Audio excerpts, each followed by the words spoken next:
Tarde. Pasamos a la tercera y última audiencia radicada por el señor fiscal. Es la solicitud de imposición de medida de aseguramiento. Señor fiscal, le concedo el uso de la palabra para que sustente esta solicitud. Muchas gracias, señor juez.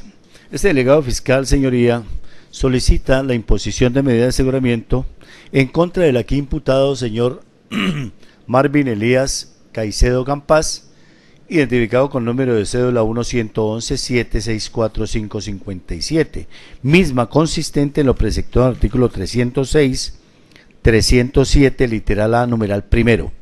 Ello es detención preventiva en establecimiento de reclusión.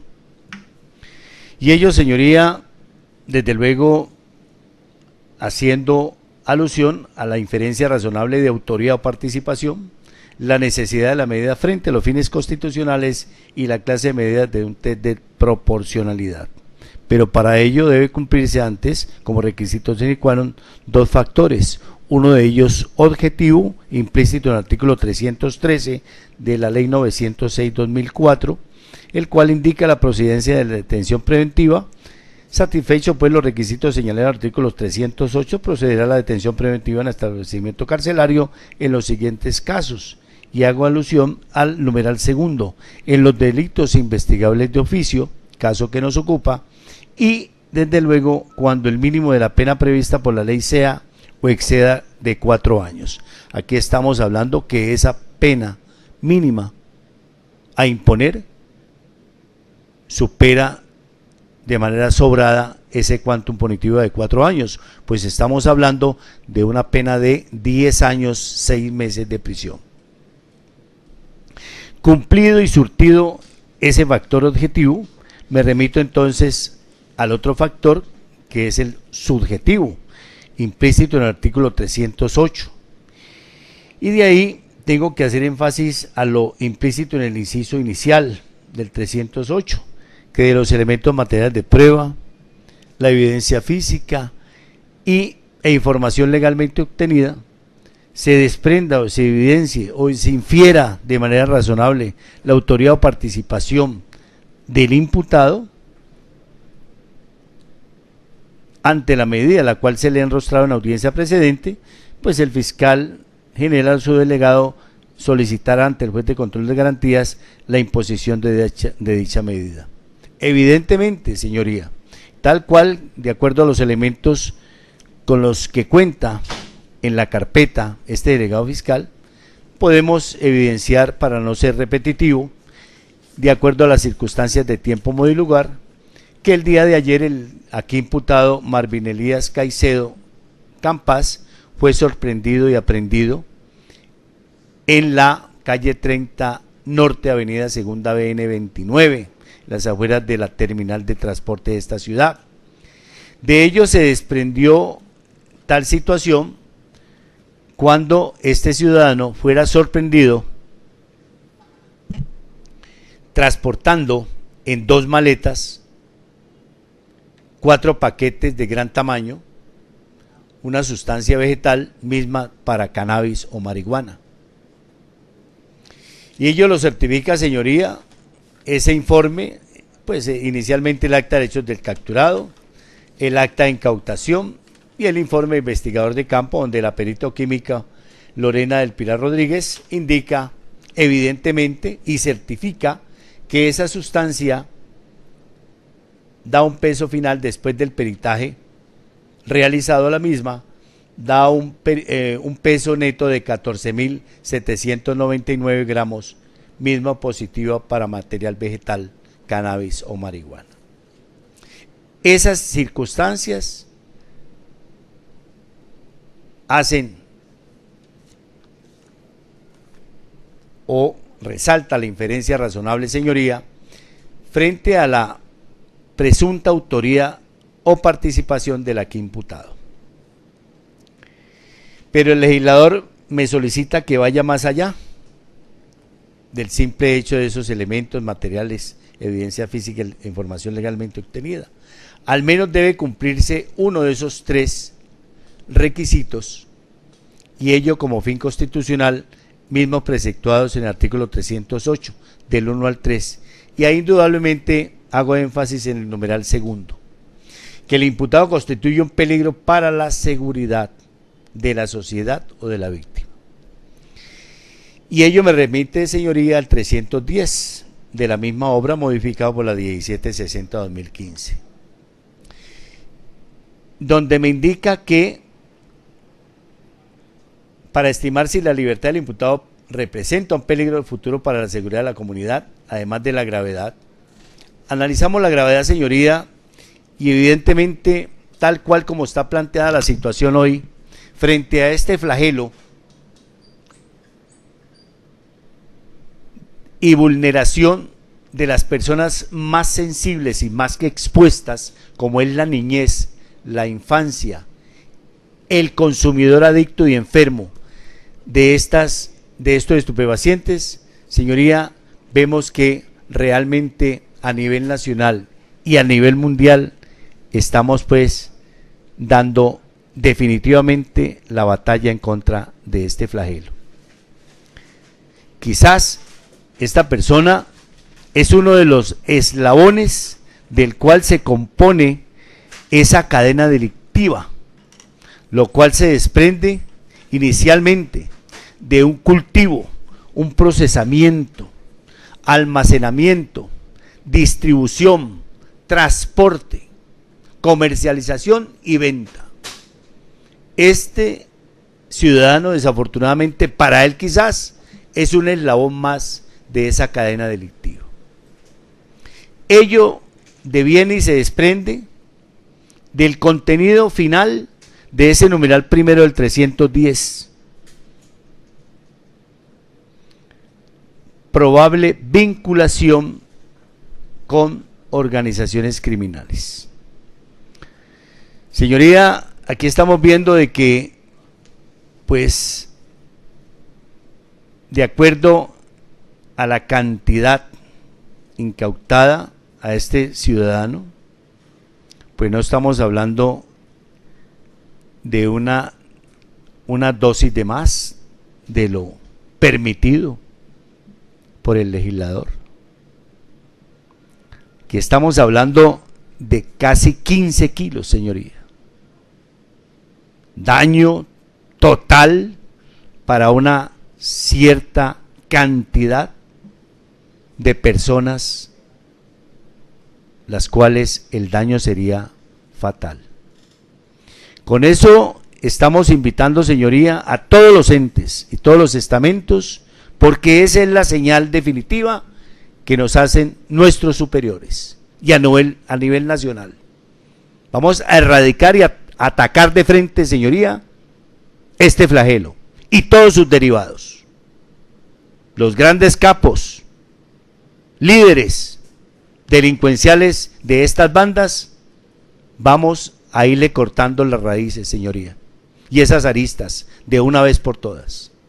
Modalidad, señoría, frente al hecho que nos ocupa, totalmente pleno de conocimiento del hecho el cual este ciudadano estaba infringiendo la norma, en tal punto y en tal sentido que emprende la huida cuando se ve sorprendido frente a este actuar. La conducta punible: tráfico, fabricación o porte de estupefaciente, modalidad transporte. La pena imponible ya se ha enunciado, 10 años, 6 meses. Y la parte final del numeral primero del 310, o su probable vinculación con las organizaciones criminales, tal cual la descripción que hice anteriormente. Aquí estamos hablando, señoría, de que no es un solo bien jurídico en colisión el que se está vulnerando. Aquí estamos hablando de que se está transgrediendo la economía nacional en el orden socioeconómico e indirectamente la administración pública, la salud pública, la seguridad pública, la autonomía personal y la integridad personal, entre otros, señoría. De hecho, y frente al comportamiento del aquí referenciado e imputado, tenemos que decir, frente a la medida, señor juez, que es una medida idónea, necesaria, razonable, proporcional y urgente, señoría. Es idónea puesto que ninguna otra podrá garantizar de manera eficaz que se van a cumplir los fines constitucionales de la medida de aseguramiento. Ello es evitar que a futuro se reitere ese nuevo peligro para la comunidad y sobre todo para las víctimas de este flagelo que día a día está haciendo más daño a nuestros conciudadanos, sobre todo, repito, a la población más vulnerable, la niñez, la adolescencia, el adicto consumidor y necesitado. Aquí estamos trabajando sobre la necesidad de estas personas. Se están lucrando de manera radical y definitiva de la necesidad de estas personas. Es razonable, señoría, puesto que existen suficientes elementos materiales de prueba para considerar que estamos frente al presunto autor del comportamiento punible, el cual se le indilgó en audiencia precedente. Proporcional, señoría, puesto que estamos frente, por decirlo menos, como lo indiqué, a 4 y más bienes jurídicos en colisión, que si sopesamos ese derecho a la libertad del aquí imputado y el derecho que tiene la comunidad, la población más vulnerable como es, repito, la niñez, infancia y el adicto como tal, el enfermo como tal, siempre deberá prevalecer el interés general sobre el particular. Teniendo en cuenta, señoría, de antemano que estas medidas de aseguramiento no equivalen a una sentencia condenatoria, puesto que no estamos frente a un juicio de reproche ni responsabilidad. No puede ser confundida con las penas, deben tenerse en cuenta que son medidas preventivas, cautelares y no sancionatorias. De hecho, tal cual como está plasmado frente a pronunciamiento último de la Corte Suprema de Justicia, no hacer pronunciamiento a las no privativas de la libertad cuando de suerte ya se ha soportado y sustentado la solicitada por el ente acusador, en este caso la medida intramural. Si a bien considera la defensa de usted, señor juez, corro de nuevo traslado con los elementos con que cuenta este delegado fiscal a la defensa de usted para su revisión. Es todo, muchas gracias. Señor abogado de la defensa, si tiene algún punto de controversia respecto de la solicitud que ha presentado el señor fiscal, le concedo el uso de la palabra. Gracias, su señoría. Sí lo voy a hacer, su señoría, pero le pido un minutico que me acabaron de llegar unos documentos para unos contratos y otras cosas para revisar. Bueno, vamos a hacer el receso que solicita el señor abogado de la defensa. Son las 13:59 de la tarde. Mil gracias, su señoría, por el espacio para poder revisar la documentación, la cual ya lo hice. Procedo, su señoría. Son las 14:02 de la tarde. Retomamos la audiencia de solicitud de imposición de medida de aseguramiento. Una vez ha terminado el receso que ha solicitado el señor abogado de la defensa, le devuelvo el uso de la palabra. Gracias, honorable juez de la República. Frente a la solicitud impetrada por el honorable y respetado ente investigador, en el sentido de que al procesado se le imponga o se imparta por parte de usted como máxima autoridad dentro de este acto público una medida de aseguramiento contemplada en el artículo 307, literal A, numeral 1, consistente en la detención preventiva en establecimiento carcelario, su señoría, la defensa se opone a la misma y desde ya le solicita a usted, su señoría, como máxima autoridad de este acto público y como juez constitucional, apelando a su sabia sinderesis, a su calidad humana y a ese estudio profundo de los test de constitucionalidad, amparado a los principios de necesidad, idoneidad, proporcionalidad, urgencia, razonabilidad de la medida, su señoría, le solicito abstenerse de imponer una medida de aseguramiento privativa de la libertad y de manera subsidiaria si habiendo hecho su señoría el estudio de razonabilidad, proporcionalidad, idoneidad y urgencia de la medida, considera de que efectivamente se va a imponer una medida de aseguramiento, le solicitaría a su señoría que la medida de aseguramiento sea la contemplada en el domicilio del procesado. Esto es, su señoría, como lo contempla el artículo 307, su señoría, de la Ley Procedimental Penal. Esto es el literal A, que nos habla de las medidas privativas de la libertad, pero la detención preventiva en la residencia señalada por el imputado, siempre que su ubicación pues no obstruya el proceso o el juzgamiento. Y para ello, su señoría, pues tengo que hablar de los elementos fácticos, los elementos jurídicos y los fundamentos probatorios como evidencia física e información legalmente obtenida por parte de la Fiscalía, donde le solicita a usted la medida de aseguramiento consistente en el establecimiento carcelario. La Fiscalía arrancó su intervención argumentando bajo el artículo 306 de la Ley Procedimental Penal, con fundamento en el artículo 307, 308. En el artículo 306, su señoría, la Fiscalía lo menciona, pero no hace un análisis profundo del mismo y aterriza inmediatamente su deprecada solicitud en el artículo 307, advirtiendo que la medida que solicita es la detención en establecimiento carcelario. Nos habla el artículo 308, su señoría, de la Ley Procedimental Penal, y se nos ubica o se ubica en el artículo 308 en el numeral segundo de la Ley Procedimental Penal, honorable juez, y este a su vez lo remite su señoría al artículo 310 y enfoca su petición en el numeral primero de ese artículo 310 de la Ley Procedimental Penal.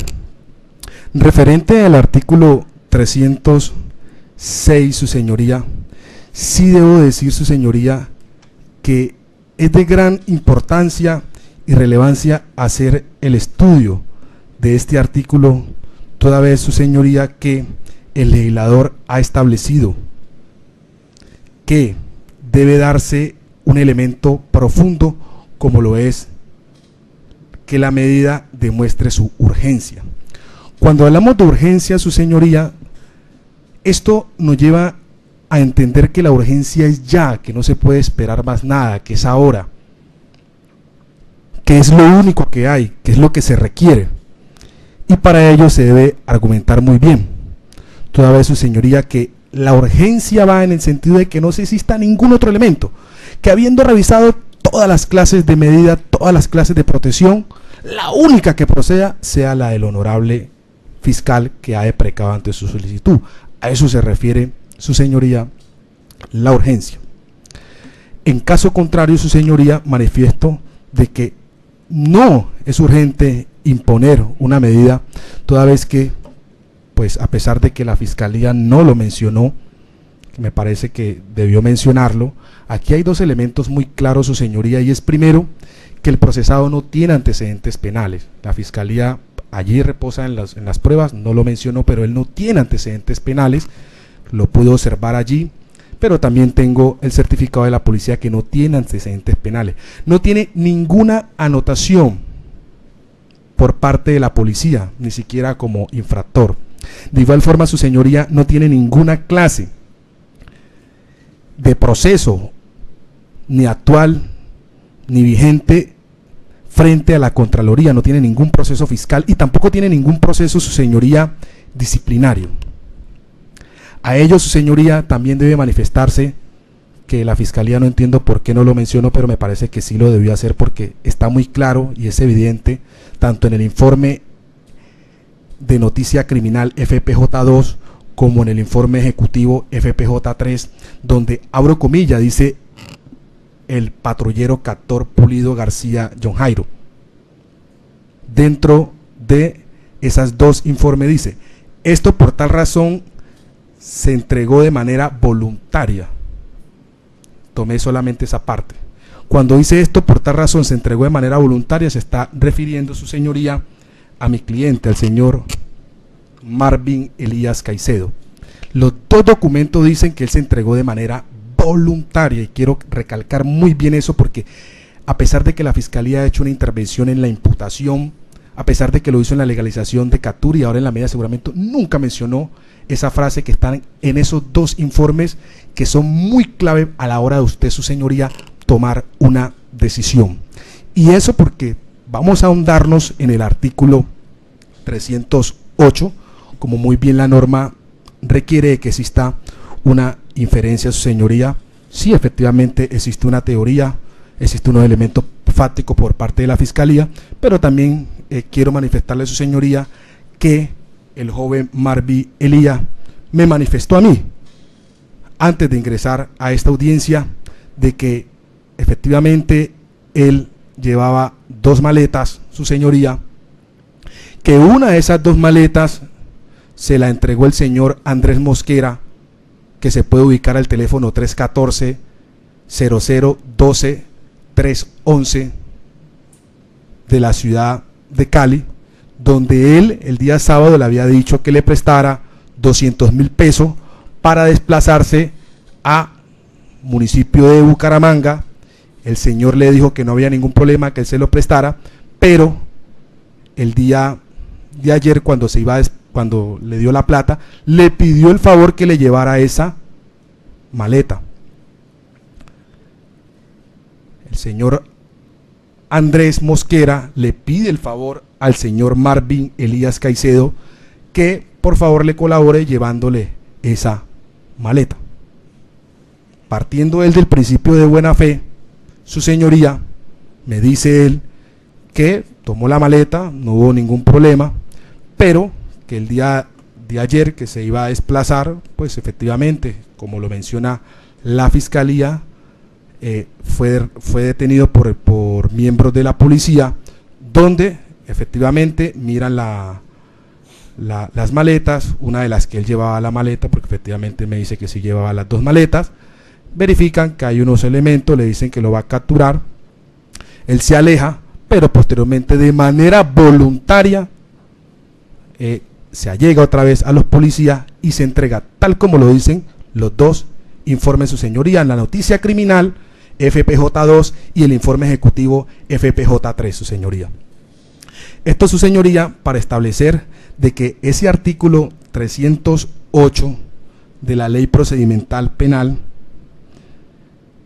nos habla del numeral primero, que dice que la medida se nos muestre como necesaria para evitar que el imputado obstruya el debido ejercicio. Pues señoría, no lo argumentó la Fiscalía, y no lo argumenta por la sencilla razón de que no existe ningún antecedente probatorio que pueda determinar eso. Además, todos los elementos materiales probatorios, evidencia física e información legalmente obtenida reposan en poder de la Fiscalía. El numeral tercero, su señoría, pues tampoco lo argumentó la Fiscalía, pero sí argumentó el numeral segundo, que dice que el imputado constituya un peligro para la seguridad de la sociedad y para las víctimas. De allí, su señoría, que se remite el artículo 310, que hace el desarrollo de este artículo, el cual fue modificado por el artículo tercero de la ley 1760 del 2015, donde se establece que para emitir, que para estimar si la libertad del imputado representa un peligro para el futuro de la seguridad de la comunidad, además de la gravedad y modalidad de la conducta punible o la pena imponida, el juez deberá valorar siguientes circunstancias. Él se ubica en el numeral primero, su señoría, pero referente a la argumentación de este artículo 310, su señoría, ya la modificación de esta norma establece que el solo hecho de la conducta o la pena no implica la gravedad. A la hora de tomar la decisión, su señoría, no es, por decirlo así, tan relevante el delito como tal, sino los elementos que argumente la Fiscalía para determinar de que efectivamente se requiere una medida de aseguramiento. De allí que, remitiéndome a ese numeral primero de la ley procedimental en su artículo 310, dice que la continuación de la actividad, habla de la continuación de la actividad, pero también habla su probable vinculación con una organización criminal. Pues su señoría, aquí el honorable ente investigador no ha traído ningún elemento claro desde el punto de vista fáctico o probatorio para determinar que mi cliente pertenece a alguna organización criminal o un grupo al margen de la ley, llámese ELN, llámese disidente de la FARC, llámese EP, llámese el grupo que se llame. Su señoría, no hay ningún elemento desde el punto de vista fáctico para determinar de que él pertenezca a una organización o una banda criminal. Inclusive es temerario la solicitud que hace la Fiscalía frente a determinar de que él probablemente pertenezca a un grupo o a una banda criminal, si no existe ningún elemento que pueda determinarse ello. Y tanto así, porque si él perteneciera a una banda criminal, su señoría, pues como mínimo tendría antecedentes penales. Podríamos decir que ese puede ser un argumento. No los tiene, tendría antecedentes disciplinarios. Tendría alguna clase de anotación. No tendría arraigo definitivo, que ahora vamos a demostrar que tiene su arraigo. No sería una persona trabajadora. No sería, su señoría, una persona que mínimamente se ha preocupado por desarrollar su proyecto de vida. De tal manera, su señoría, que la probable vinculación a grupos criminales, su señoría, de acuerdo a los elementos que más adelante voy a leerle a usted, no se determina de que él, ni hay ni un indicio de que pueda pertenecer a un grupo o a una banda criminal. Su señoría, la norma exige al honorable fiscal, su señoría, que dentro de estas solicitudes debe de argumentar el por qué no es necesario de que se imponga una medida de aseguramiento no privativa de la libertad. Aquí no se hizo un análisis, su señoría, profundo del por qué no se cumplía con esos principios de necesidad, idoneidad, proporcional y urgencia y razonabilidad de una de las otras medidas, que hay muchas medidas, su señoría, para imponer la restricción de salir del país, la restricción de salir a cierto horario, etcétera, etcétera, etcétera. Estamos hablando, su señoría, de las otras medidas que contempla el artículo 307, su señoría, que son 9. Son 9 las medidas, y el juez aquí no argumentó, el fiscal no argumentó en ningún momento, argumentó de manera clara el por qué no se pueden imponer una de esas medidas. ¿Por qué siempre irnos con una medida de aseguramiento privativa de la libertad en establecimiento carcelario? Claro, manifestó que hay que combatir las bandas criminales. Claro, hay que combatir las bandas criminales. Hay que combatir la delincuencia frente al tema, su señoría, manifiesta el fiscal, frente al tema de las drogas, no solamente de la droga, de la extorsión, del secuestro, de la corrupción que hay en el Estado. Todos los delitos hay que combatirlos, es que es un deber legal. No porque lo digan, como lo dice el honorable fiscal, porque se lo digan sus superiores, que aquí no vale lo que digan sus superiores, aquí vale lo que diga la Corte Constitucional y lo que diga la Constitución Política Nacional en su artículo 250. Honorable fiscal, obliga a usted a que investigue las conductas delictivas, no porque se lo digan su jefe, hay que obligarlo, hay que buscarlo. De tal razón, su señoría, de que ese argumento que da la Fiscalía, pues no, su señoría, no infiere a la hora de la necesidad, idoneidad, proporcionalidad, urgencia y razonabilidad de la medida. Aquí manifestó que era necesaria, su señoría, el fiscal se queda corto, no argumenta en qué consiste esa necesidad.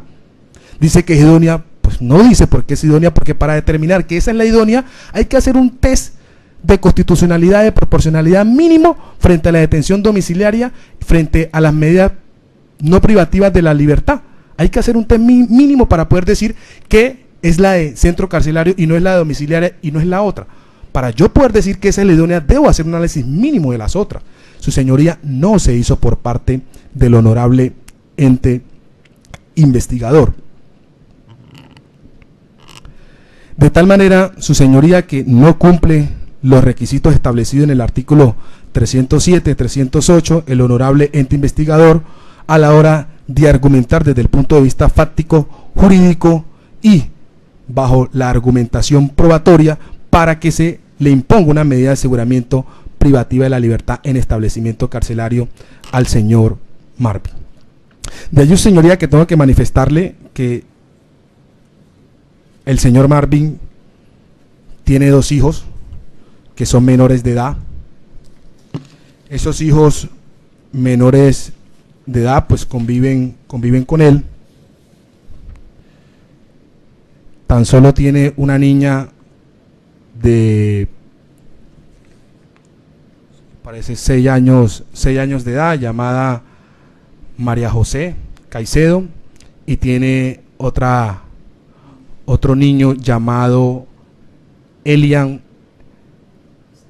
Stephen Caicedo Cuero, tan solo de 2 años de edad. Aquí está el NIU, el registro civil, 1111-816-243 de Elian, y el de José es el 1111-795-527, donde ahí se puede verificar por parte de su señoría, una vez se le corra traslado al fiscal y usted, de que efectivamente él tiene sus 2 hijos menores de edad que conviven con él, su señoría. Asimismo, su señoría, está el certificado de la Contraloría General de la Nación, donde se especifica que no se encuentra reportado como responsable fiscal, esto para demostrar, referente a sus condiciones socioeconómicas, familiares y de índole personal y social por parte de la Contraloría. Se aporta un certificado. Se aporta un certificado, su señoría, de consultas de antecedentes penales y requerimientos judiciales, donde su señoría el día de hoy se expide un certificado por parte de la Policía Nacional de Colombia, donde dice que no tiene asuntos pendientes con las autoridades judiciales. Es su señoría referente a sus 2 hijos y referente a los antecedentes fiscales, disciplinarios y judiciales. Asimismo, su señoría, tengo que manifestarle que el señor Marvin Elías Caicedo se ha preocupado por desarrollar su proyecto de vida y asimismo desarrollar el proyecto de vida de sus hijas menores de edad, su señoría, y realizó estudios técnicos como tecnólogo comercial, como tecnólogo en comercio exterior en el Instituto Bolivariano. Dice que certifica al señor Marvin Elías Caicedo como tecnólogo en comercio exterior. Ahí están las notas, donde ha tenido unas buenas notas que igual van soportadas en 2 folios. Se aporta un certificado, su señoría, del SENA, Instituto Técnico, donde se certifica que el señor Marvin Elías Caicedo Campá, identificado con celo de ciudadanía antes mencionado, 1111-764-557, su señoría realizó un curso en mantenimiento de motores diésel para el año 2011, y el que leí ahora, el tecnología, su señoría, fue para el año 2007.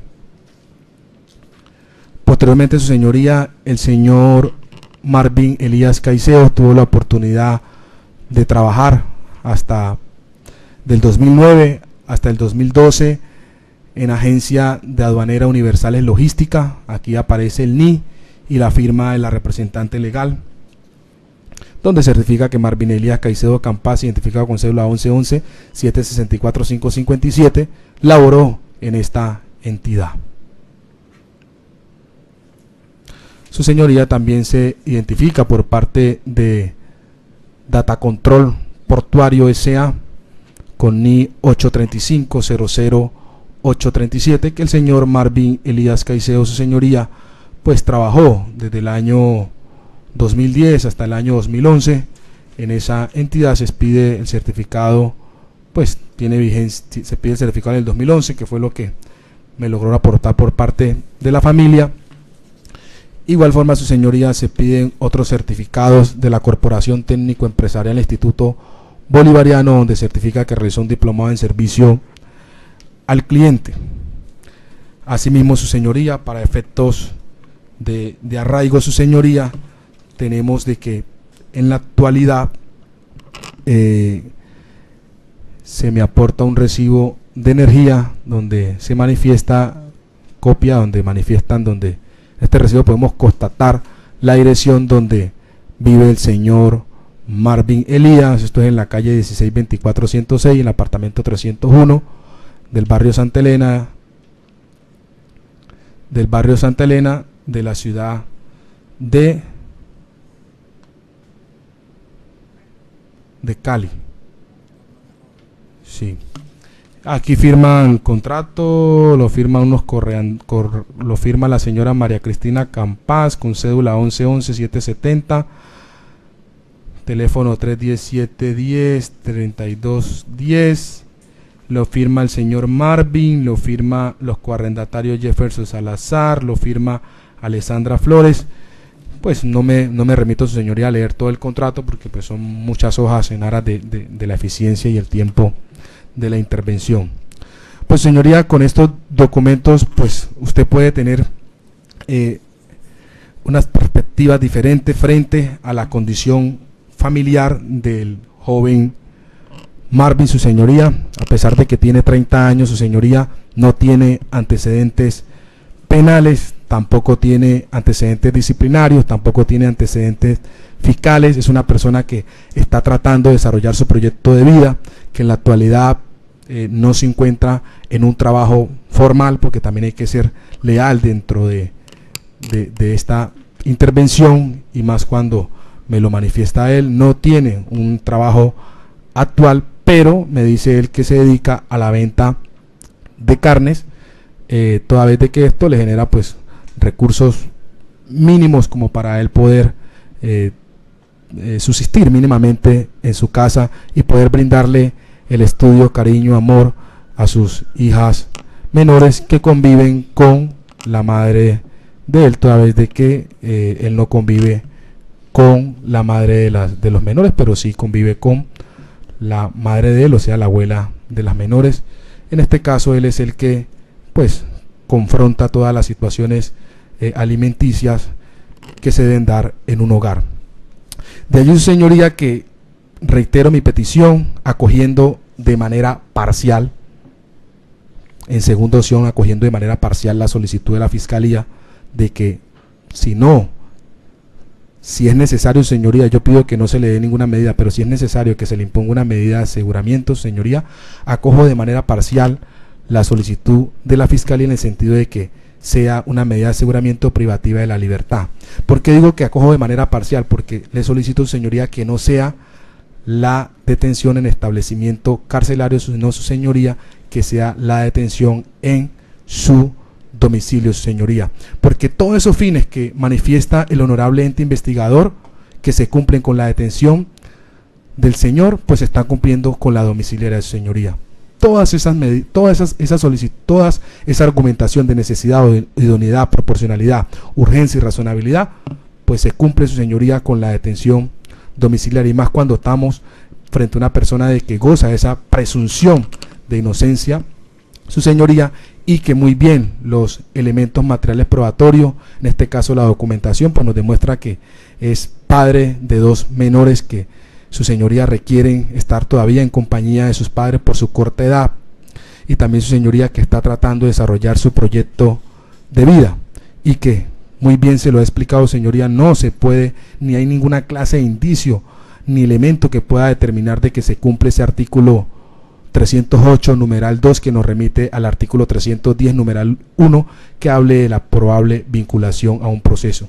Además, su señoría, resaltando el informe ejecutivo FPJ3 y la noticia criminal FPJ2, donde establece el patrullero García John Jairo, quien realizó la captura, que esto por tal razón se entregó de manera voluntaria, o sea, él se entrega de manera voluntaria, su señoría, no tiene antecedentes penales. Yo creo que usted debe hacer ese test de constitucionalidad, el cual le pido a su señoría que haga ese test de constitucionalidad basado en el artículo 29 de la Constitución Política, pero también en ese bloque de constitucionalidad que nos impone la Constitución Política en su artículo 93 y 94, que nos remite a la Convención Interamericana de Derechos Humanos, su señoría, en su artículo 7.5, que nos habla de las garantías procesales, y en el artículo 8.1 de la Convención Interamericana, que nos habla de las garantías mínimas que debe tener un procesado. De igual forma, su señoría, ese artículo 83 de nuestra Constitución Política nos habla del principio de la buena fe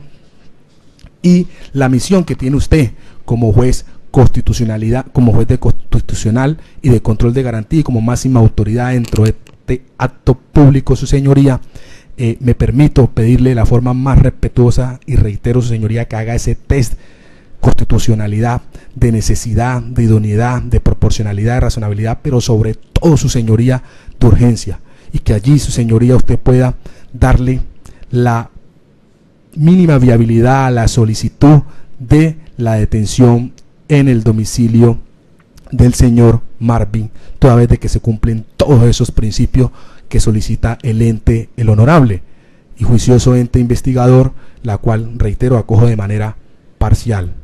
En tal sentido, le ruego a usted, su señoría, como máxima autoridad de este acto público, apelando a su calidad humana, a su sabia sinderesis, fundado en esos principios constitucionales, rogarle a usted, su señoría, que no imponga ninguna medida, pero en el caso de que imponga alguna, su señoría, que se acoja de manera parcial lo establecido o solicitado por la Fiscalía, en el sentido de que sea privativa de la libertad, pero en el domicilio del ciudadano, tal como lo soportan su señoría en el recibo de energía, en el contrato de arrendamiento y demás información que le corro traslado al honorable y eminente ente investigador y a su señoría. No siendo más, su señoría, termino mi intervención dándole las gracias por la atención prestada por usted y por el ente investigador.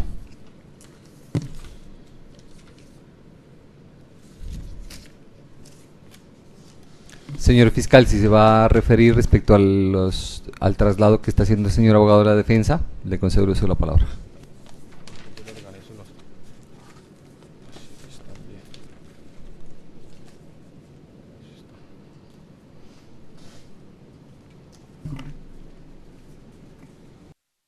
Señoría, frente a los elementos los cuales corrió traslado el togado de la defensa, señoría, pues evidentemente lo que él dio lectura se pudo constatar por parte de este delegado fiscal y es consecuente con lo que él se refirió, señoría, frente al contenido de los mismos.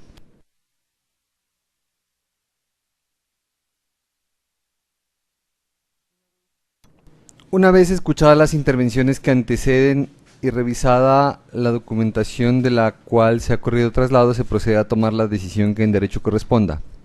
Se solicita por parte del señor fiscal en la presente audiencia que se imponga una medida de aseguramiento consistente en detención preventiva intramuros en contra del imputado Marvin Elías Caicedo Campas, a quien se le atribuye la presunta comisión del delito de tráfico de estupefacientes. Su contradictor jurídico, el señor abogado de la defensa, solicita que no se imponga la medida de aseguramiento y subsidiariamente que se le imponga una medida de aseguramiento menos restrictiva a la libertad, como sería su restricción de la libertad en lugar de domicilio.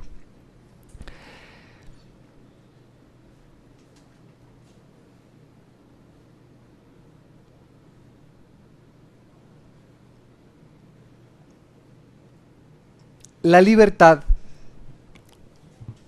es más allá de un derecho fundamental, un principio y un valor fundante de nuestro Estado social de derecho. La libertad individual de todas las personas hace parte de ese trípode sobre el cual se estructura toda la dogmática entrabada en nuestra Constitución Nacional. Y es de tanta valía el principio, el valor, el derecho fundamental a la libertad, que hay un principio de reserva judicial respecto a este derecho. No puede ser limitado ni restringido, ni siquiera en estados de sitio, en estados de conmoción interior, salvo que por virtud de esa reserva judicial exista una orden emitida por autoridad judicial competente, y no de manera arbitraria o absoluta, sino bajo unos criterios plenamente definidos en la Constitución y en la ley. Es de ahí a partir de lo cual se puede leer en el artículo 295 del Código de Procedimiento Penal el principio de afirmación de la libertad, que responde de manera armónica a la integración normativa prevista en el artículo 93 constitucional del bloque de constitucionalidad, compuesto por los tratados y convenios internacionales ratificados por el Estado colombiano, el artículo 8 de la Convención Interamericana de Derechos Humanos, el Pacto de Derechos Civiles y Políticos, entre otras normas de carácter internacional, se replican en el ordenamiento jurídico interno.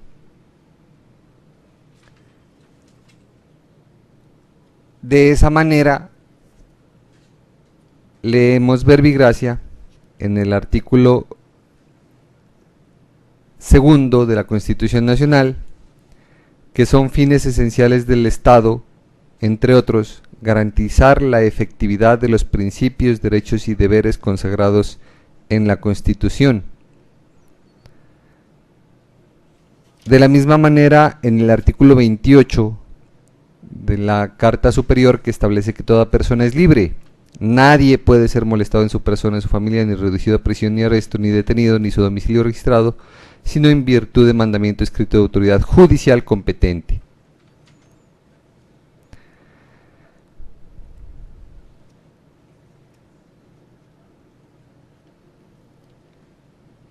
De la misma manera, el artículo 2 del Código de Procedimiento Penal, que en sus bases fundamentales establece que toda persona tiene derecho a que se respete su libertad. Nadie podrá ser molestado en su persona ni privado en su libertad, sino en virtud de mandamiento escrito de autoridad judicial competente, emitido con las formalidades legales por motivos previamente definidos. Y que el juez de control de garantías, previa solicitud de la Fiscalía General de la Nación, ordenará su restricción de la libertad cuando resulte necesaria para garantizar su comparecencia o la preservación de la prueba o la protección de la comunidad, en especial de las víctimas. Igualmente, por petición de cualquiera de las partes, en los términos señalados en este código, se dispondrá la modificación o revocación de las medidas restrictivas si las circunstancias hubieran variado y la convirtieren en irrazonable o desproporcionada, con el control de legalidad correspondiente dentro de las 36 horas siguientes.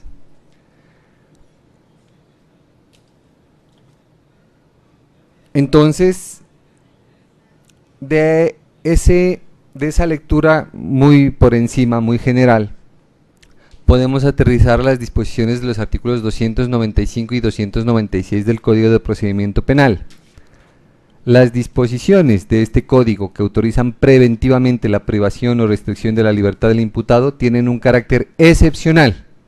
Solo podrán ser interpretadas restrictivamente y su aplicación debe ser necesaria, adecuada, proporcional y razonable frente a los contenidos constitucionales. La libertad personal podrá ser afectada dentro de la actuación cuando sea necesaria para evitar la obstrucción de la justicia, para asegurar la comparecencia del imputado al proceso, la protección de la comunidad y de las víctimas o para el cumplimiento de la pena.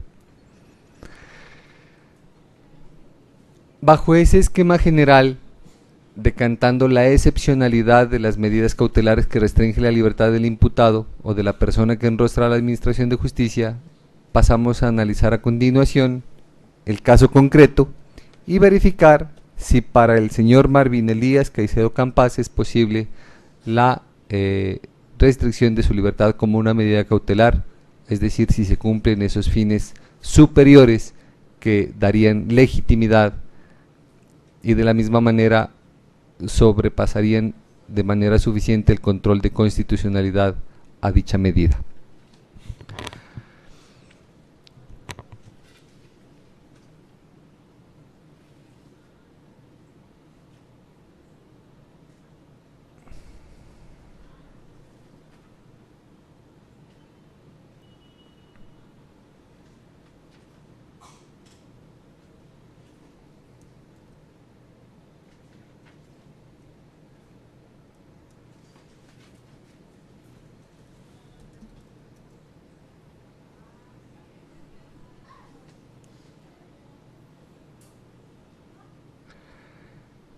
El primero de los requisitos establecidos en el Estatuto Adjetivo Penal, artículo 308, para la imposición de una medida de aseguramiento, es la estructuración de una inferencia razonable de autoría o participación, sustentada en elementos materiales probatorios y evidencia física legalmente obtenida que permita adverar con alto nivel de certeza la probable responsabilidad penal que le pueda caber al imputado respecto de la conducta que se le atribuye.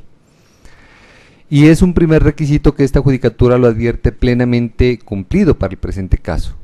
El señor fiscal ha presentado en esta audiencia suficientes elementos suasorios a partir de los cuales se puede establecer que Marvin Elías Caicedo Campás fue sorprendido en situación de flagrancia el día de ayer, 3 de octubre, aproximadamente a las 21 horas, en el tercer piso del terminal de transportes, frente a la empresa Transquilichao, cuando se encontraba en posesión de dos maletas, una dentro de las cuales llevaba 4 paquetes que, ya revisados, se encontró en su interior marihuana, en una cantidad bastante alta, 14.799 gramos en peso neto, es decir, casi 15 kilos de marihuana. Los elementos materiales probatorios no son pocos, son varios y suficientes para estructurar esa inferencia razonable de autoría o participación en este estadio procesal. Dan cuenta no solamente de la materialidad del delito, es decir, de la existencia fenomenológica de la conducta que es reprochada por la ley, sino también del elemento subjetivo del delito, la responsabilidad individual personal que respecto a esta conducta, bajo el verbo rector transportar, que es el que le imputó el señor fiscal, le cabe al señor Marvin Elías Caicedo Campás. Es esta persona y no otra a la que se le encontró en su poder material físico la posesión de esta droga. Y por ser tan claro y por no haber sido objeto de controversia alguna, pues vamos a dar por superado este primer requisito. El segundo requisito que establece el artículo 308 del Código de Procedimiento Penal para la imposición de una medida de aseguramiento es sustentar un criterio de necesidad de la medida bajo 3 posibilidades: que la medida se muestre necesaria para evitar la obstrucción de la justicia, o que la libertad del imputado constituye un peligro futuro para la seguridad de la comunidad o las víctimas, o considerar que el imputado no comparecerá al proceso o no cumplirá con la eventual sentencia. El señor fiscal ha invocado solamente el segundo de estos criterios de necesidad, que es el peligro para la comunidad. Y el artículo 310 del Código de Procedimiento Penal regula la manera en la cual ha de entenderse ese peligro futuro para la seguridad de la comunidad. Establece que para estimar si la libertad del imputado constituye un peligro futuro para la comunidad, ha de analizarse la modalidad, la gravedad de la conducta, la pena imponible y algunos de los requisitos específicos del artículo 310, que ya lo pasaremos a analizar. En cuanto a la modalidad y la gravedad de la conducta, pues es innegable el argumento del señor fiscal. Se trata de una conducta supremamente grave. Es una conducta que no solamente atenta contra la salud pública como bien jurídicamente tutelado, sino también contra otros bienes y valores constitucionalmente tutelados. Es un hecho cierto que el delito de narcotráfico atenta contra todas las esferas de la sociedad, que ha permeado hasta los derechos más trascendentales del ser humano, que nuestra organización como sociedad se ve en duda frente a la comisión reiterada, casi que sistematizada, histórica, lastimosamente en nuestro país, por fenómenos del narcotráfico como el que estamos analizando en la presente oportunidad. De ahí que la gravedad de la conducta pues no casi que ni admite discusión en el presente caso. Se está tratando de 15 kilos aproximadamente de marihuana que iban a ser distribuidos, pues obviamente esa es su función en el trasegar cotidiano de nuestra nación, o que iban a ser exportados eventualmente, pero que en todo caso laceran ostensiblemente caros bienes y valores y garantías fundamentales de nuestra sociedad. La pena imponible pues es supremamente grave. Para el presente caso se ha contemplado que en caso de que el imputado resulte declarado penalmente responsable, la pena partiría de los 128 meses de prisión e iría como pena máxima hasta los 360 meses de prisión. y una multa entre 1.334 a 50.000 salarios mínimos legales mensuales vigentes. Entonces, cumplidos esos primeros parámetros del artículo 310 del Código de Procedimiento Penal. Dentro de los requisitos específicos, el señor fiscal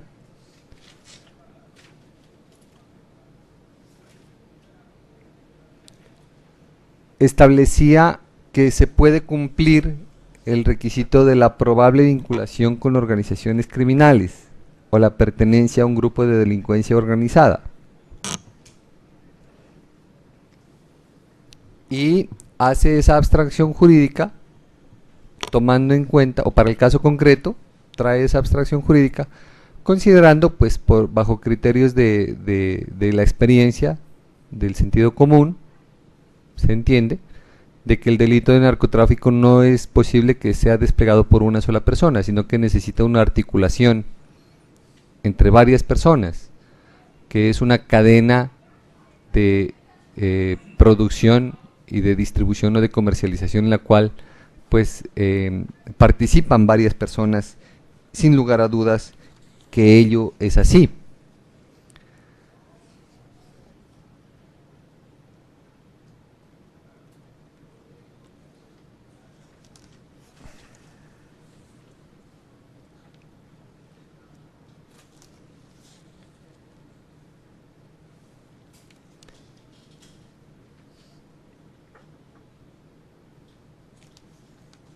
Sin embargo,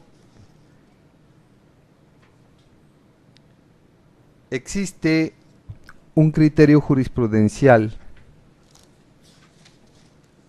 reciente en donde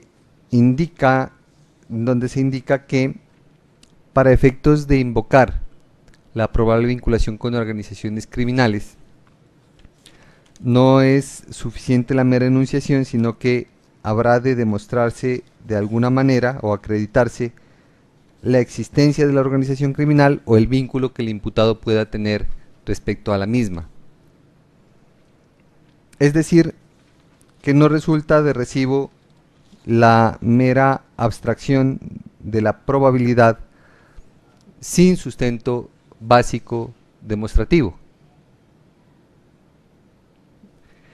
Y es por esa razón a partir de la cual, para el caso en estudio, se puede entender, y se ha podido adverar más bien, que el señor fiscal no ha presentado ningún elemento demostrativo que indique esa circunstancia específica.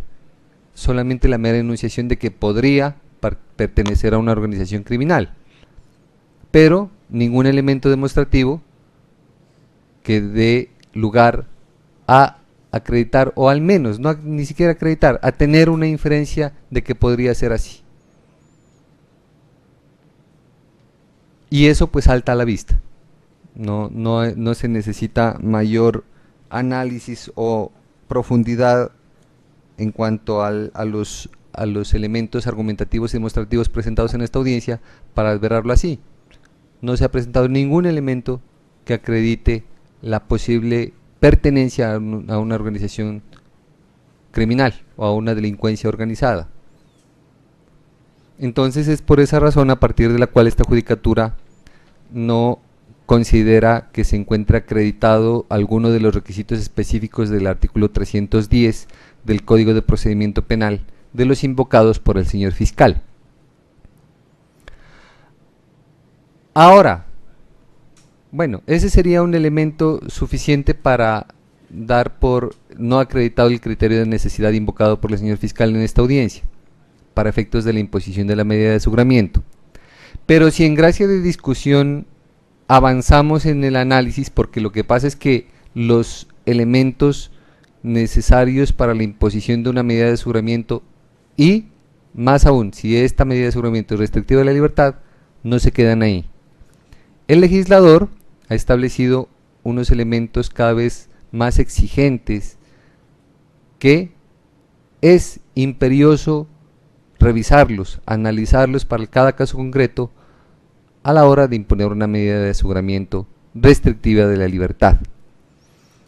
Entonces la ley 1760 del año 2015 y la ley 1786 del año 2016 establecían como exigencia tenerse en cuenta unos criterios de gradualidad y de proporcionalidad en sentido estricto. La gradualidad en el sentido de que la ley 1786 en su artículo primero dice que las medidas de aseguramiento privativas de la libertad solo podrán imponerse cuando quien las solicita pruebe ante el juez de control de garantías que las no privativas de la libertad resultan insuficientes para garantizar el cumplimiento de los fines de la medida de aseguramiento.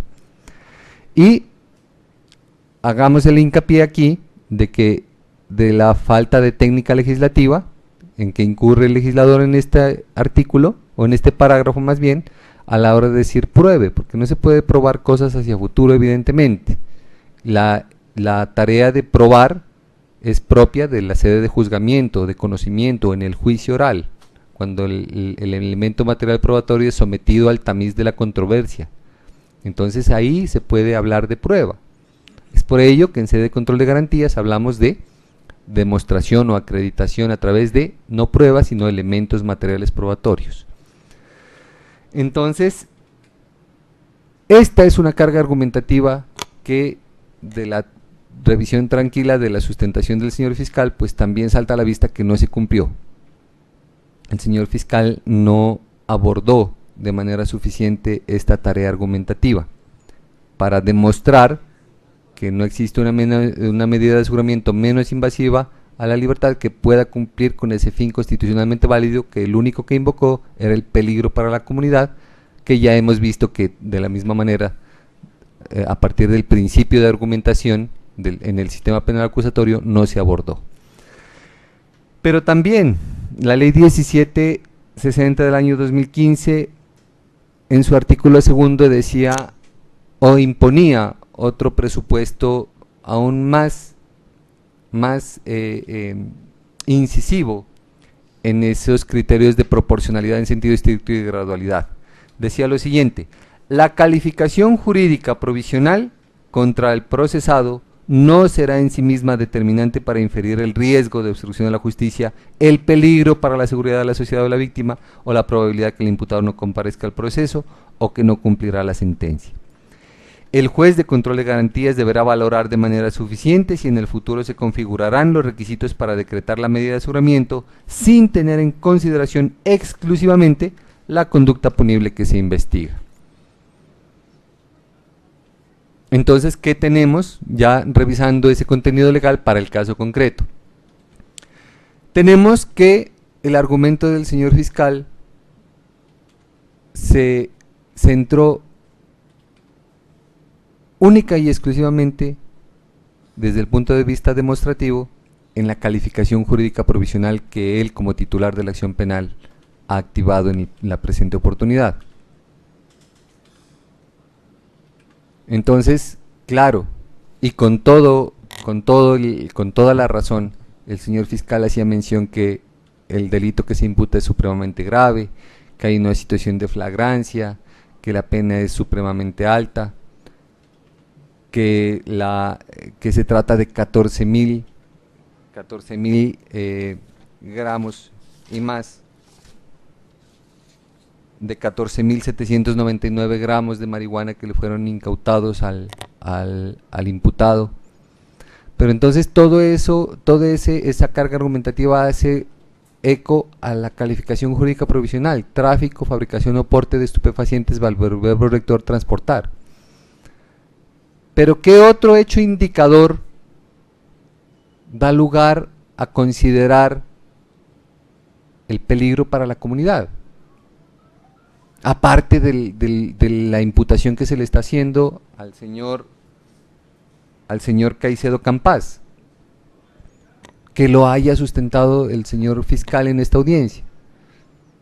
Pues no se advierte, la verdad, cuál es otro hecho que indique, diferente a la calificación jurídica provisional, que indique cuál es el hecho indicador que indique cuál es el riesgo para la comunidad. Por el contrario, lo que salta a la vista es que el imputado tiene un arraigo en la comunidad, tiene un domicilio determinado y determinable, que no tiene antecedentes penales. Luego entonces, ¿bajo qué criterio podríamos establecer que su libertad constituye un peligro futuro para la seguridad de la comunidad o de las víctimas, que en este caso serían indeterminadas?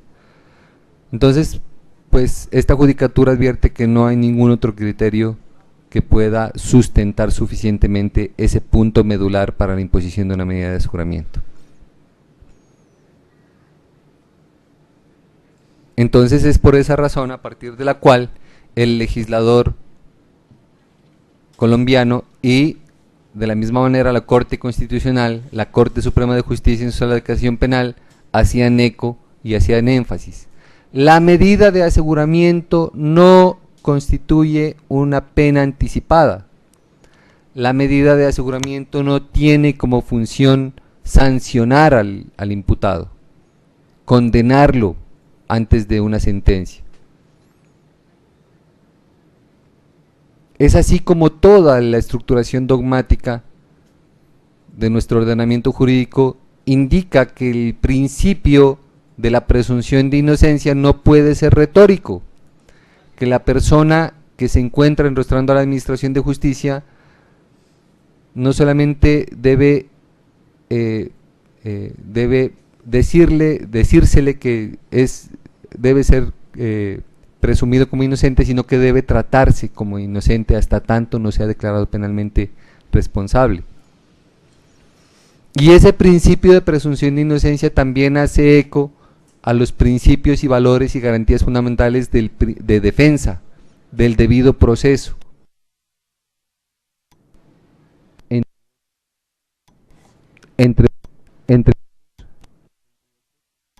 Entre otros, dentro de los cuales contamos, claro está, con el principio de dignidad humana, que es el principio, el valor fundamental que irradia el contenido de las demás garantías fundamentales. Entonces, si decimos que la medida de aseguramiento es cautelar, es decir, es una cautela para evitar una afectación muy concreta, según el legislador, dentro de tres posibilidades, dentro de las cuales se ha invocado para el presente caso el peligro para la comunidad, pero no se ha acreditado desde el punto de vista argumentativo cuál es ese juicio prospectivo que indica cuál es el peligro futuro para la comunidad. Pues la medida de aseguramiento no habría de encontrar cabida en el presente caso concreto. Y sí, por el otro lado, la presunción de inocencia, dentro del derecho de defensa, dentro del principio de defensa, el señor abogado que asiste al imputado pues ha estructurado una hipótesis que habrá de sustentarla o de trabajarla en posteriores sedes o escenarios de este proceso, y por tener un arraigo el imputado, por no tener antecedentes penales que indiquen un mal comportamiento en comunidad de manera antecedente, no tiene ninguna anotación en el registro SPOA, es una persona que se puede ubicar entonces de manera fácil, guardando las proporciones. Entonces es por esa razón a partir de la cual considera esta judicatura es posible, bajo el principio de buena fe, de que trata el artículo 83 del Código de Procedimiento Penal, de que se aplique en este caso la regla general, que es la afirmación de la libertad, y que esa restricción de la libertad excepcionalísima, como lo advierte el ordenamiento jurídico colombiano, en este caso no se puede aplicar. Es excepcionalísima cuando esté en peligro latente la comunidad. Y otra cosa que decía el señor abogado de la defensa, que también no ha sido suficientemente, un argumento suficientemente derrocado por parte de su contradictor jurídico. ¿Cuál es la urgencia en este caso? Que sustente la medida de aseguramiento más invasiva a la libertad de la persona, como es la detención preventiva intramural. ¿Cuál es esa urgencia de cara al fin constitucionalmente válido de la protección a la comunidad?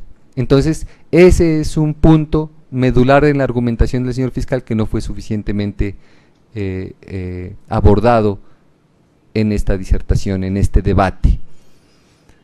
Entonces, son esas razones a partir de las cuales esta judicatura no va a imponer la medida de aseguramiento como lo solicita el señor fiscal. Sin embargo, pues señor Caicedo Campas, esto no implica que usted esté exonerado de responsabilidad alguna. Le recuerdo que ya usted está formalmente vinculado a un proceso penal en su contra, que usted deberá comparecer ante las autoridades, ante la fiscalía o ante el juzgado que atienda su caso para la definición del mismo cuando sea requerido. Y de la misma manera que ya esta situación que usted hoy está enrostrando habilita un referente, una anotación de captura en flagrancia por un delito doloso.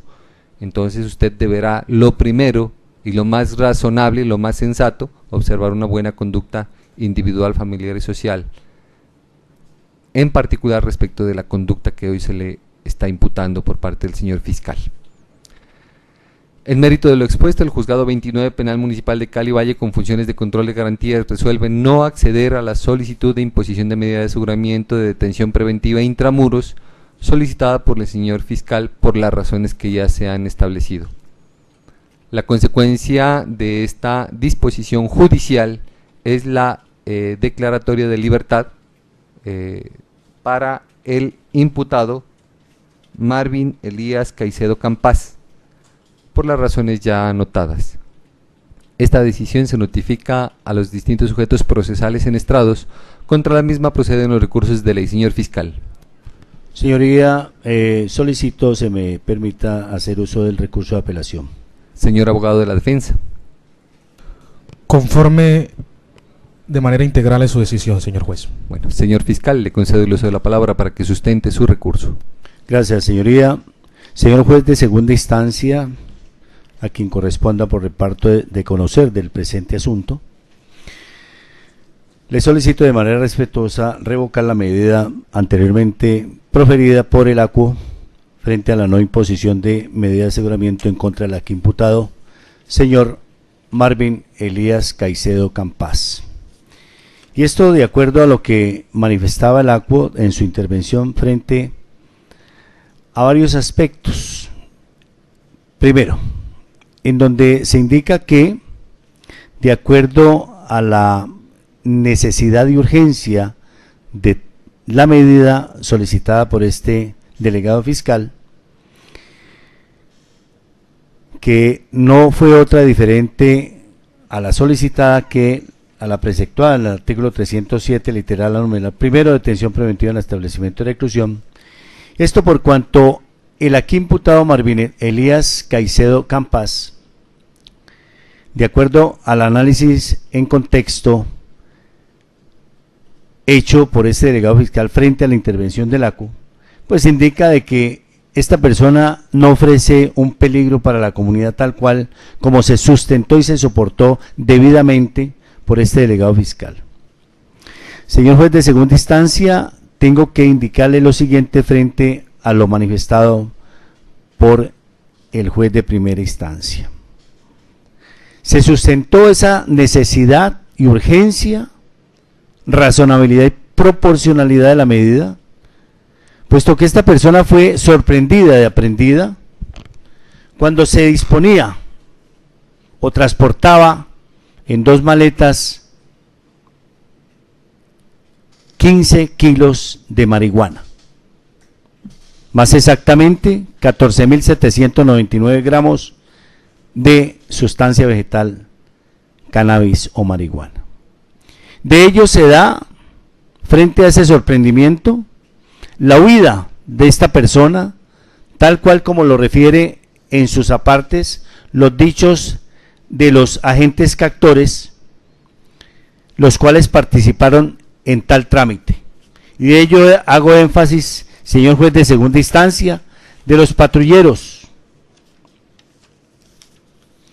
Mesa Castillo Cristian y John Jairo Pulido García, los cuales dan cuenta, entre otros, señor juez de segunda instancia, e indican abro comillas, al verificar el contenido de la sustancia, el sujeto al ver esto emprende la huida por el costado norte y terminar descendiendo por las escaleras. Por tal razón, sin perderlo de vista nunca, el patrullero Pulido García emprende la persecución de este ciudadano, el cual desciende hasta llegar al primer piso saliendo hacia uno de los costados de la terminal. La comunidad que se encontraba por el sector al observar la persecución intentan detener en marcha al ciudadano, logrando así ser alcanzado. Por esta razón, e indican, se entrega voluntariamente. Después de su persecución. ¿Qué deviene esto, señor juez de segunda instancia? Que esta persona es conocedora del hecho delictivo en la cual estaba inmerso. Que esta persona estaba activa y estaba consciente de su actuar. Es que no estamos indicando, señoría o señor juez de segunda instancia, que aquí se lleva una dosis de más fuera de la permitida, tal cual como lo hice en mi exposición frente a la necesidad de urgencia de la misma. Son 14.799 gramos, los cuales se iban a distribuir, comercializar o vender a la comunidad más vulnerable, entre ellos la infancia, adolescencia y los consumidores de esta sustancia.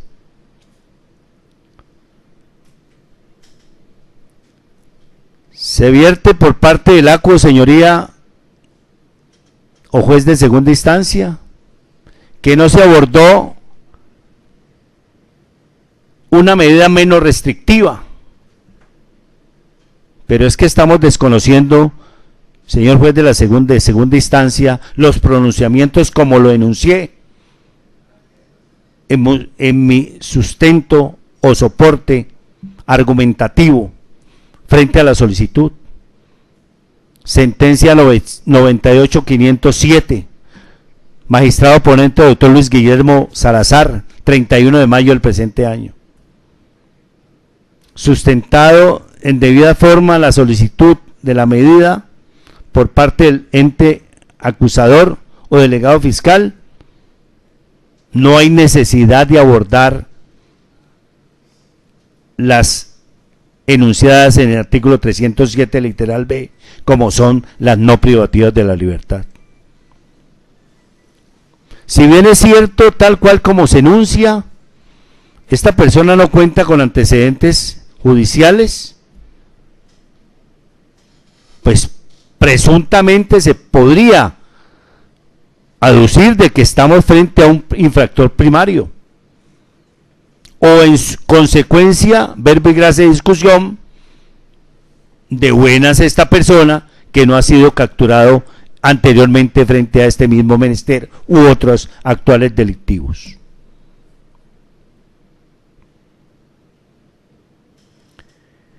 La exposición que se hace frente al 310, parte final del numeral primero, señoría, señor juez de segunda instancia. Por eso indica el legislador sabiamente, de acuerdo a lo contemplado y certificado en el caso en comento o discusión. 15 kilos de marihuana. ¿Qué deviene esto, señoría?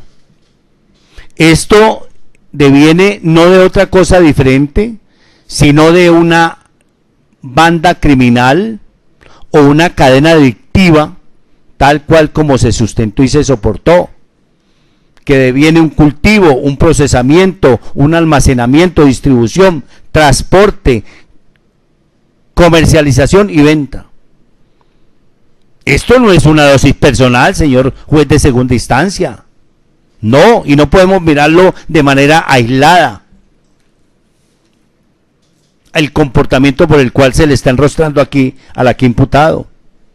Eso me da que pensar fuera de la gravedad, modalidad y conducta a imponer, de que efectivamente se cumple esa parte final del numeral primero, probable vinculación con organizaciones criminales. Está debidamente sustentada la urgencia y la necesidad de la medida. Está debidamente sustentada ese peligro para la comunidad, como bien lo decía el ACUO, víctimas indeterminadas. Claro, es que estamos inundando el país, las ciudades, señor juez de segunda instancia, con estas sustancias estupefacientes, y no podemos dejar de lado la importancia y la fragilidad en la cual se encuentra frente a la vulnerabilidad de las personas a las cuales está llegando por este medio esta sustancia estupefaciente, señoría. De hecho, para centrar nuevamente la atención suya, señor juez de segunda instancia, frente a ese fin constitucional debidamente sustentado y soportado, peligro para la comunidad, artículo 308, numeral segundo, debidamente, repito, sustentado y consolidado, señoría.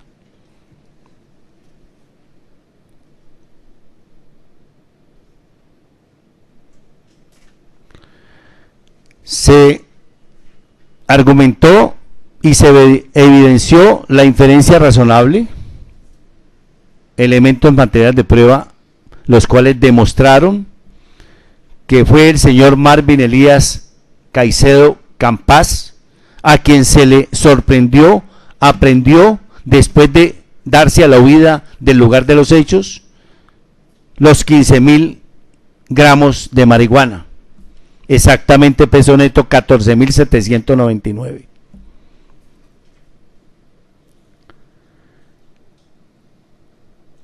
Eso, señoría, si no lo miramos de una manera general, no aislada, contextualizando tal cual los puntos uno a uno, los cuales indicó por parte de este delegado fiscal, ese peligro para la comunidad, señor juez de segunda instancia, entonces la verdad me causa realmente preocupación frente a las decisiones optadas por, en este caso, el ACUO del presente asunto. Entre tanto y después, nuevamente, de expresar esta preocupación, repetir esta argumentación y sustentación debidamente tal cual como fue inicialmente abordada por este delegado fiscal, solicito de manera respetuosa se revoque la decisión por parte del ACUO frente a la que imputado ya referido. Muchas gracias. De la sustentación que antecede le corro traslado a la parte no recurrente. Muchísimas gracias, honorable juez de la República. Su señoría, a usted como juez de primera instancia, luego me referiré al honorable juez de segunda instancia. Para determinar el recurso de apelación, este tiene una formalidad y una técnica. El artículo 178 nos habla del recurso de apelación frente a los autos y frente a sentencias.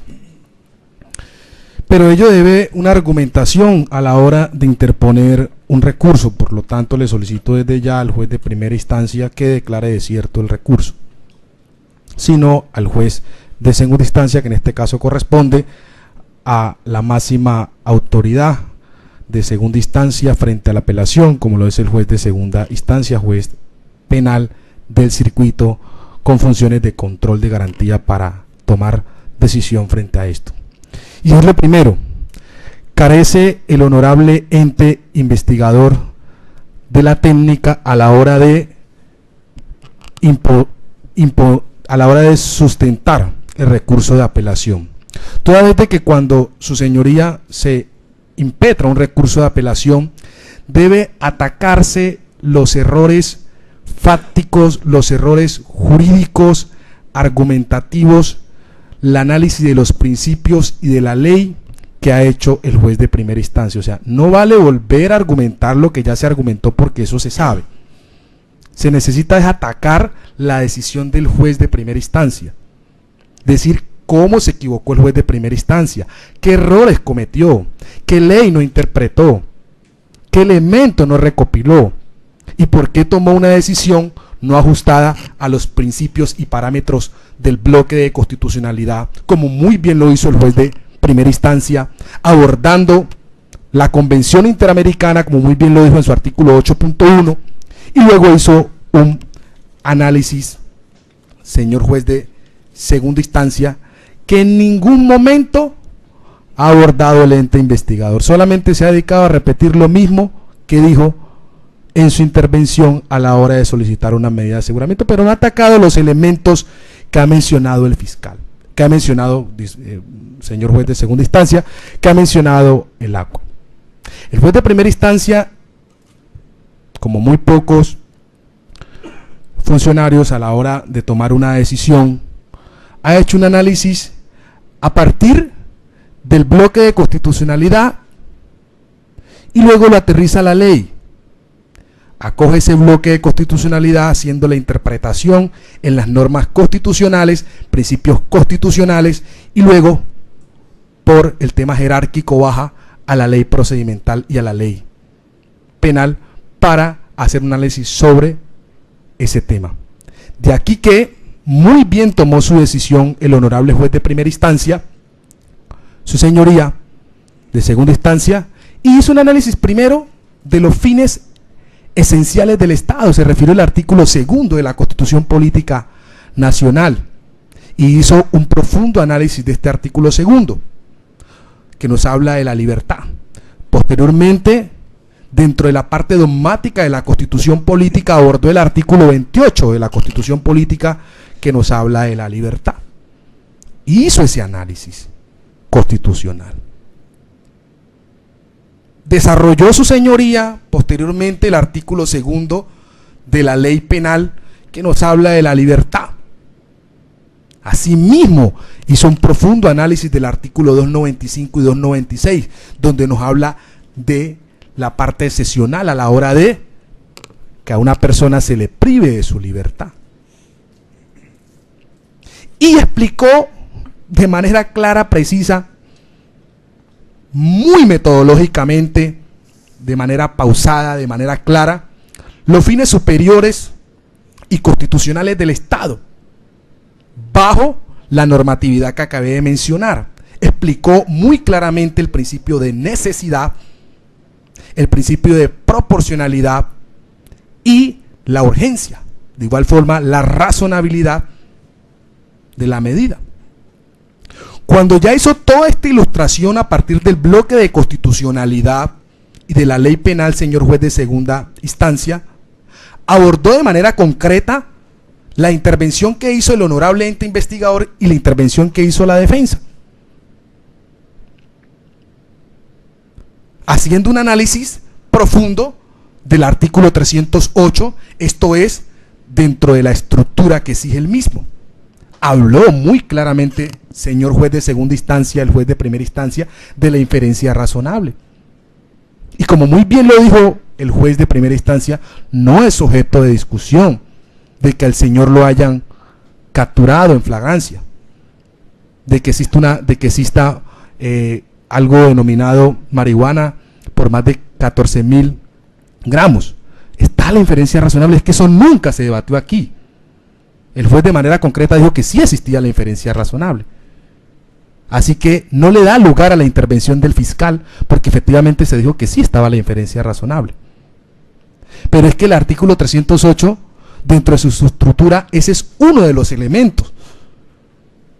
No es todo lo que se requiere a la hora de aplicar de manera excepcional una medida de aseguramiento. Habló del segundo criterio, que fue el criterio de necesidad. Y dijo, frente al criterio de necesidad hay que abordar, no en conjunto, el numeral primero, el numeral segundo y el numeral tercero, sino que se abordó solamente el numeral segundo, que fue la argumentación que hizo el honorable ente investigador. Y de allí que nos fuimos al artículo 310 de la ley penal, en su numeral 1, donde el fiscal argumentó que existía una probabilidad de vinculación a una banda criminal porque él estaba transportando. Pero como muy bien lo explicó a partir de la jurisprudencia el señor juez de primera instancia, abordando las fuentes del derecho, porque aquí hay que estudiar las fuentes del derecho, y entre la fuente del derecho está la ley. Esa es la principal fuente del derecho, la ley.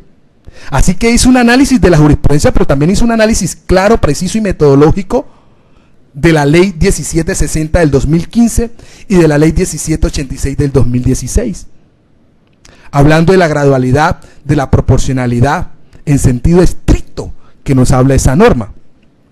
Desde el punto de vista demostrativo y de acreditación que debe soportar el ente investigador.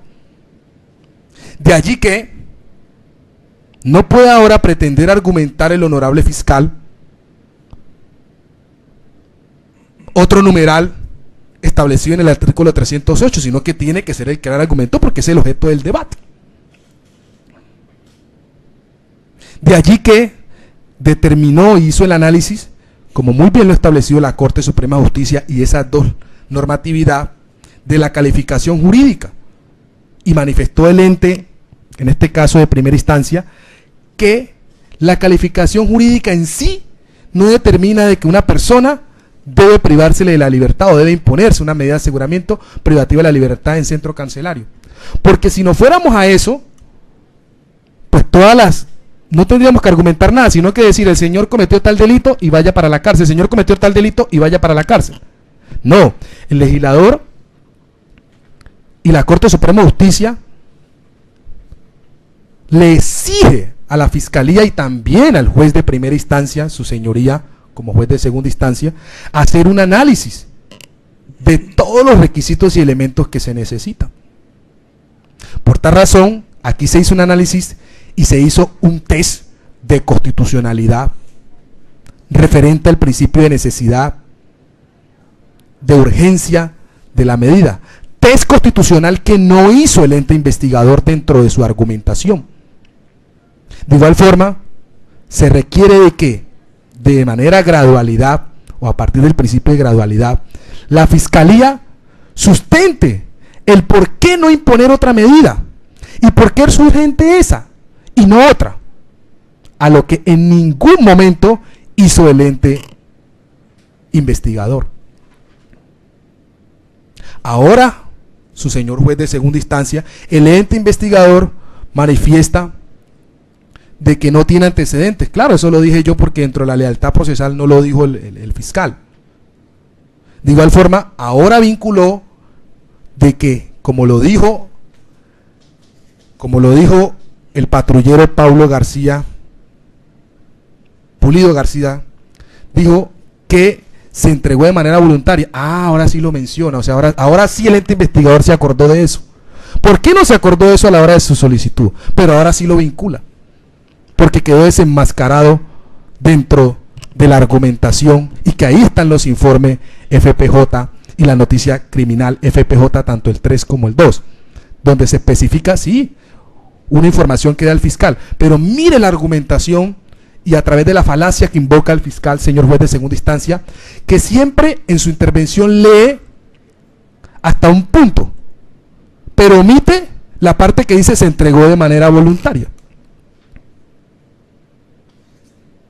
No es objeto de discusión esta situación, su señoría, pero quiero advertir que se declare desierto el recurso del honorable ente investigador, toda vez de que carece de una argumentación. No ha argumentado absolutamente nada y no ha respetado la técnica a la hora de hacer una apelación, y la técnica es específicamente atacar los errores desde el punto de vista fáctico, desde el punto de vista jurídico, y el análisis que hace desde el punto de vista jurisprudencial y legal a partir de la bloque de constitucionalidad el juez de primera instancia. Y aquí no ha dicho en qué se equivocó el juez, cuál fue el error y cuál fue la forma de interpretar la norma que se debió aplicar. Por lo tanto, su señoría, como juez de segunda instancia, le solicito, como juez de segunda instancia, ratificar la decisión tomada por el juez de primera instancia, toda vez de que se hizo bajo el bloque de constitucionalidad, haciendo un análisis de la constitución política, haciendo un análisis de la ley y abordando cada uno de los elementos fácticos argumentativos que dio la fiscalía, de los argumentos fácticos argumentativos que dio la defensa, y a eso sumado el análisis de cada una de la argumentación desde el punto de vista jurídico y probatorio. Hizo un análisis de manera clara, abordando la palabra. Su señoría, le ruego a usted, como máxima autoridad de segunda instancia, ratificar la decisión toda vez de que se realizó bajo la argumentación del bloque de constitucionalidad, invocando los principios de necesidad, proporcionalidad y urgencia. Esto es, los artículos 2 de los fines esenciales del Estado, el artículo 28 de la libertad, el artículo 2 de la ley penal, el artículo 295 y 296 de la norma procedimental. En ese sentido, su señoría, solicita usted como juez de primera instancia y también al juez de segunda instancia que declare desierto la apelación emitida o solicitada o deprecada por el ente investigador, toda vez de que carece de una argumentación mínima para la misma. Muchísimas gracias, señoría. Bueno, voy a disponer un pequeño receso en este momento a efectos de revisar algunos apartes del registro que estamos adelantando de cara a resolver lo que en derecho corresponde respecto a la concesión o no del recurso de apelación que ha interpuesto el señor fiscal. Son las 15 horas y 26 minutos de la tarde. Son las 15 horas y 34 minutos, retomamos la audiencia de solicitud de imposición de medida de aseguramiento una vez ha terminado el último receso que había decretado esta judicatura, y lo hacía con miras a verificar ciertos aspectos que se han abordado en esta audiencia de cara a resolver la interposición del recurso de apelación que ha presentado el señor fiscal en contra de la decisión a partir de la cual se determinó no imponer medida de aseguramiento en contra del hoy imputado Marvin Elías Caicedo Campas.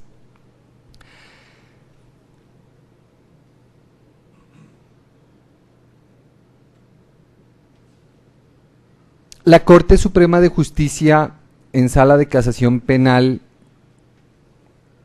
había emitido un pronunciamiento en la providencia con radicación 45927, aprobada con acta 295 de 26 de agosto del año 2015, en donde decía lo siguiente, comillas, sobre la sustentación del recurso. El propósito de los recursos, concretamente de la apelación, es permitir a la parte perjudicada por una decisión controvertir ante el superior jerárquico de quien la profiere los fundamentos fácticos, probatorios y jurídicos que la soportan a efectos de demostrar su incorrección y consecuentemente suscitar su revocatoria. Hay una nota de pie de página con el pronunciamiento de auto de 15 de octubre del 2014, radicado 43259. En tal virtud, dice la Corte, corresponde al interesado exponer las razones del disenso no de manera genérica y abstracta, sino mediante la confrontación concreta de los soportes de la decisión recurrida, de modo que el funcionario competente para decidir la alzada pueda contrastarlos con las alegaciones de quien recurre y llegar a una conclusión sobre su acierto o desacierto.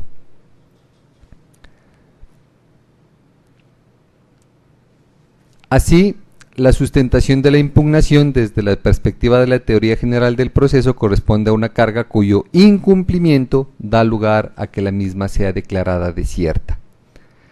En efecto, el artículo 179A de la Ley 906 del 2004 dispone que, cuando no se sustente el recurso de apelación, se declarará desierto mediante providencia contra la cual procede el recurso de reposición, supuesto que se verifica no sólo ante la omitida presentación de la fundamentación del recurso, sino también ante la constatación de que los argumentos allí contenidos no comprenden una verdadera censura del fallo confutado o lo que es igual, una debida sustentación. Nota a pie de página, auto de 29 de marzo del 2012, radicación 38287. Cierro comillas. Hasta ahí esta cita jurisprudencial que el suscrito operador jurídico había considerado necesaria para efectos de resolver la solicitud del señor abogado de la defensa como parte no recurrente, en el sentido de que se disponga que no acceder al recurso de apelación por falta de sustentación. Entonces vamos a verificar, hacer un análisis si el recurrente, en este caso el señor fiscal, cumplió suficientemente con esa carga argumentativa. Y desde ya esta judicatura advierte de que no se puede considerar que se ha cumplido con esa carga suficiente para la sustentación del recurso de apelación, por lo cual se lo declarará desierto. Y la razón que concita al suscrito funcionario a esa apreciación parte de la revisión de la sustentación misma que ha hecho el señor fiscal. Decía el señor fiscal en la sustentación de su recurso que sí había argumentado cuál es la urgencia de la medida de aseguramiento, y la principal de las razones por las cuales él advierte que hay urgencia de la imposición de la medida de aseguramiento es porque, de acuerdo a los relatos de los agentes captores, el imputado huyó luego de que fue sorprendido en posesión de la marihuana, es decir, al momento de la captura, y que en su criterio sí hay un peligro para la comunidad, y que sí sustentó el peligro para la comunidad por la gravedad del delito de narcotráfico. Dice que se hacía énfasis a que hay un número de víctimas indeterminadas, que es supremamente grave, que 4.790 y algo de gramos de marihuana estén en la calle, que se afecta a la comunidad más sensible. Y pues precisamente el suscrito funcionario hizo un receso para revisar el registro de estas audiencias, a ver si hay algún otro argumento diferente a los que ya estamos relacionando, que diera, como se dice coloquialmente, en el clavo respecto a la censura o a la verificación de la incorrección en la que hubo de incurrir eventualmente el suscrito funcionario, y que le dé cuerpo a la impugnación o a la apelación. Entonces, ahí es donde viene a sazón esta exigencia del artículo 179A del Código de Procedimiento Penal, que viene siendo replicada y soportada por la jurisprudencia en cita. Corresponde al interesado exponer las razones de disenso, no de manera genérica y abstracta, sino mediante la confrontación concreta de los soportes de la decisión recurrida. Entonces, los soportes de la decisión fueron claros, considera esta judicatura, de que está dado el recurso, el criterio de inferencia razonable de autoridad o participación, que dentro de las posibilidades de necesidad estaba el peligro para la comunidad, sustentada en la modalidad, la gravedad de la conducta, la pena imponible, que eran suficientemente contundentes, pero no estaba dado el criterio de posible pertenencia a organizaciones criminales. Y ese es un criterio que en manera alguna fue debatido o controvertido por el recurrente en su momento. Pero avanzando, decía esta judicatura, el suscrito funcionario, en gracia de discusión, si consideráramos que se cumplen todos los requisitos del 310, verifiquemos gradualidad, proporcionalidad en sentido estricto, leyes 1760 del 2015, 1786 del 2016, y concluíamos como no se ven cumplidos criterios de gradualidad, no se vean cumplidos criterios de proporcionalidad, ergo no está acreditada la necesidad de la medida. Sería desproporcional avanzar hacia la máxima, la medida más restrictiva a la libertad, que es la detención preventiva intramuros, respecto de una persona que no tiene antecedentes penales, que no tiene anotaciones de capturas anteriores, que tiene un arraigo definido, un asiento laboral, social, personal, familiar definidos, que no hay ningún otro criterio que indique peligrosidad para la comunidad. Esos eran los argumentos a partir de los cuales no se advierte necesaria la medida de aseguramiento. Es decir, se cumplía el criterio de inferencia razonable de autoridad o participación, pero no de manera suficiente los criterios de proporcionalidad, gradualidad, necesidad.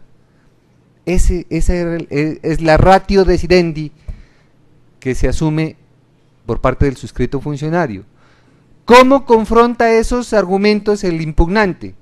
Entonces salta a la vista, no los confronta, no los toca. Insiste en que 14.700 gramos de marihuana es gravísima la conducta que afecta ostensiblemente a la salud pública, que el imputado huyó al momento de su captura, pero entonces eso ¿en qué controvierte los argumentos ya esbozados por el suscrito juez de control de garantías? No los confronta y no establece cuál es el punto de incorrección en la decisión. ¿Por qué el juez de primera instancia yerra en su conclusión o en su análisis? No lo establece. Y por ese mismo hecho, puedo yo decirle, señor fiscal, que le doy toda la razón en sus argumentos, que estamos frente a un delito gravísimo, que la cantidad de marihuana es suficientemente alta, que atenta contra muchísimas personas víctimas indeterminadas. Pero esa no fue la razón que en suma sustentó la decisión. La razón fundamental que sustentó la decisión, y quiero repetírsela, es de que la medida de aseguramiento no tiene un fin aflictivo en sí mismo, no es una condena, no es una sentencia anticipada, de que no estamos en un juicio de responsabilidad penal, que la Fiscalía General de la Nación deberá llevarla ante el juez de conocimiento, naturalmente, de que el juicio continúa,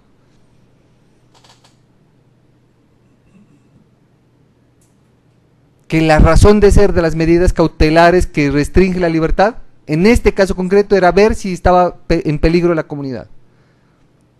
¿Qué fue lo que usted sustentó en su inicial momento? Y que esta judicatura advierte, la seguridad, se puede hacer un análisis prospectivo de que la comunidad no estará en peligro hacia futuro, por las razones que ya hemos repetido y no las vamos a reiterar otra vez. Y en su impugnación, señor fiscal, usted no controvierte esas razones. Usted hace una reiteración en lo grave que es el delito de tráfico de estupefacientes, modalidad transportar 14.970 y pucho de gramos de marihuana, pero no controvierte la razón de la QO. Entonces, es por esa razón, a partir de la cual esta judicatura advierte que no se cumple con los requisitos contemplados en los artículos 179, 179A del Código de Procedimiento Penal y en los criterios jurisprudenciales ya relacionados expuestos por la Corte Suprema de Justicia.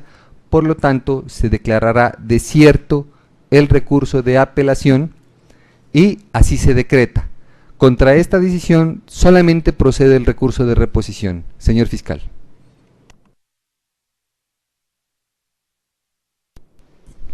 Señoría, requiero, por favor, me regale 2 minuticos para analizar una situación, ¿sí? Si es posible. Bueno, sí, vamos a disponer el receso que solicita el señor fiscal. Son las 15 horas y 46 minutos de la tarde.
Son las 15 horas y 50 minutos de la tarde. Retomamos esta última audiencia de solicitud de imposición de medida de aseguramiento. Retomamos entonces en el traslado a las partes respecto a la notificación de la última decisión por medio de la cual se declara desierto el recurso de apelación presentado por el señor fiscal en contra de la decisión que se adoptó en cuanto a la imposición de medida de aseguramiento. Vuelvo y le reitero entonces, esta notificación se hace en estrados y contra esta última decisión se procede el recurso de reposición. Señor fiscal. No haré uso del recurso. Bueno, señor abogado de la defensa. Conforme de manera integral en su decisión, su señoría. Bueno, siendo así, se declara la firmeza de la presente decisión. Finalizamos esta última diligencia. Son las 15 horas y 51 minutos de la tarde. Hoy es jueves 4 de octubre del año 2018. Pueden retirarse. Muchas gracias.